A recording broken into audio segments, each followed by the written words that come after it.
సంగారెడ్డి జిల్లా సదాశివపేట మండలం కంభాలపల్లి కాంగ్రెస్ పార్టీ సర్పంచ్ అభ్యర్థి ఇందూరి భారతమ్మ ఇంటింట ప్రచారాన్ని నిర్వహించారు.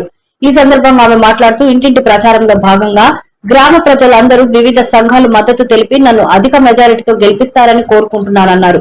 గ్రామ ప్రజలకు ఎల్లవేళల సేవలో గ్రామ ప్రజలకు అందుబాటులో ఉంటానని అన్ని సంఘాలు మద్దతు తెలుపుతున్నారు. గ్రామంలో ఉన్న సమస్యలు గెలిచిన వెంటనే తప్పకుండా తీరుస్తానని ఆమె హామీ ఇచ్చారు. ఎవరైతే నిరుపేదలు ఉన్నారో అర్హులు ఉన్నారో వారందరికీ పార్టీలకు అతీతంగా గత ప్రభుత్వంలో మరి పార్టీ పరంగానే ఏ సంక్షేమ పథకమైనా అమలు చేసిర్రు. కానీ ఈ ప్రజాప్రభుత్వంలో ప్రతి ఒక్కరికి పార్టీలకు అతీతంగా ఎవరైతే అర్హులు ఉంటారో అర్హులందరినీ ప్రతి సంక్షేమ పథకానికి ఎన్నిక చేయడం జరిగింది. ఈ ప్రజాప్రభుత్వంలో అన్ని రకాల ప్రజలకు అవసరమైన అన్ని సేవలు చేయడం జరుగుతుంది. మరి 500కు గ్యాస్ సిలిండర్ ఇవ్వడము, ఎన్నో రకాలు ఇంకా మిగిలిపోయిన ఇంకా కొన్ని పథకాలు ఉన్నాయి.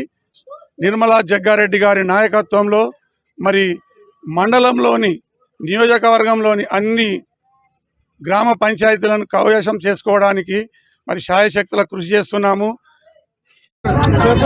కంభాలపల్లి గ్రామ ప్రజలకు అందరికీ పాదాభివందనాలు. నేను కంభాలపల్లి గ్రామ సర్పంచ్ అభ్యర్థిగా నన్ను మా భార్య ఇందూరి భారతమ్మ గ్రామ ప్రజలందరూ ఎన్నుకోవడం జరిగింది. గ్రామ ప్రజలందరికీ నేను ఎల్లవేళలా రుణపడి ఉంటా. అందరూ కలిసి అన్ని సంఘాలు కలిసి నాకు మద్దతు ఇస్తున్నారు. వాళ్లకు ఎల్లకాలము రుణపడి ఉంటానని కోరుచున్నాను. కంభాలపల్లి గ్రామంలో